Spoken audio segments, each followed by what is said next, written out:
Pour lui, il alla dans le désert où, après une journée de marche, il s'assit sous un genêt et demanda la mort en disant « C'est assez maintenant, Éternel, prends mon âme, car je ne suis pas meilleur que mes pères. » Il se coucha et s'endormit sous un genêt, et voici, un ange le toucha et lui dit « Mange. » Il regarda et il y avait à son chevet un gâteau cuit sur des pierres chauffées et une cruche d'eau. Il mangea et but, puis se recoucha. L'ange de l'Éternel vint une seconde fois.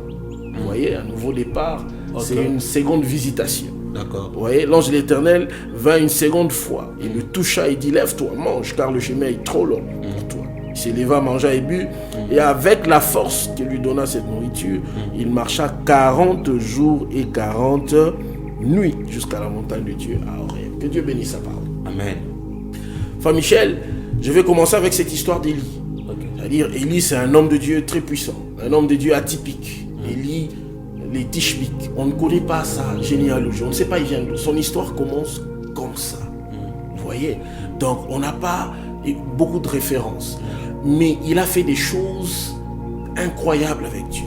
L'une d'entre elles, c'est les défis entre lui et les prophètes des Baal et des Astartés. Il les a lapidés, tués parce qu'il y avait une entente.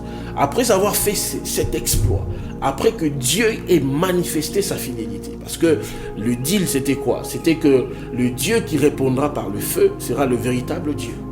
Par ricochet, le serviteur du Dieu qui répondra par les faits sera aussi le véritable serviteur. Il aura donc droit à la vie. Vous voyez, il fait cet exploit et subitement l'épouse du roi, voilà, c'est Jézabel qui vient et qui dit non mais écoute, demain si je ne te fais pas ce que tu as fait à ces gens, c'est que je ne suis pas reine, que les dieux me traitent dans toutes les rigueurs. Et Élie s'est dit non mais c'est fini. Bien-aimé, tu es peut-être là comme Élie, tu as peut-être entendu une nouvelle qui t'a fait dire c'est fini. La Bible dit Élie vit cela et il prit fuite. Il vient de lapider plus de 350 hommes, mais il fuit devant une femme qui lui dit demain je vais te tuer. Vous voyez? Donc, finalement, Élie s'en va avec son serviteur. La Bible dit qu'il prit une journée de marche. À un moment, il laisse son serviteur, il s'assied sur un genêt, il dit non Seigneur, prends-moi, je dois mourir.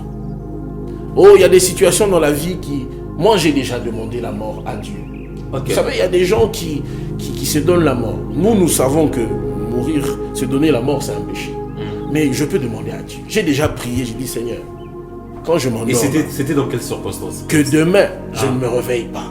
Les circonstances de la vie, mon frère, c'était difficile. Le ministère, j'ai prié pour les gens.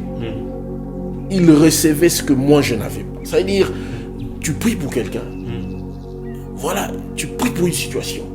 Elle est décomptée. Tu es dans la même situation, mais elle ne bouge pas. Je dis, mais qu'est-ce qui se passe? Tu prophétises pour les gens. Ils voient, c'est pourquoi tu parles. Mais toi-même, tu ne vois pas clair. Il dit non, mais Seigneur, c'est difficile. Je me rappelle un jour, j'ai refusé de prêcher. J'ai dit à Dieu, je n'irai pas prêcher. Moi, je te sers, mais comment je souffre comme ça? Moi, je te sers, comment je n'arrive pas à me marier? C'était difficile pour moi. Je n'arrivais pas. Vous voyez? Je n'irai pas prêcher. Et le Seigneur m'a dit, ça n'a jamais été toi qui prêches.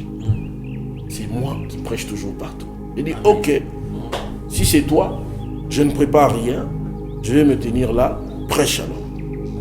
Mon frère, j'avais prêché l'un de mes meilleurs messages. Et quelle gloire de Dieu, quelle puissance de Dieu dans la salle. J'étais là et Dieu a commencé à parler. Depuis lors, j'ai su que ce n'est pas moi qui prêche, c'est Dieu qui prêche. Pasteur Joss, oui. Dans même d'autres idées, quel est le secret de prêcher avec puissance? C'est le premier secret, c'est ta communion avec Dieu. La source de la puissance, c'est la proximité que tu as de la source.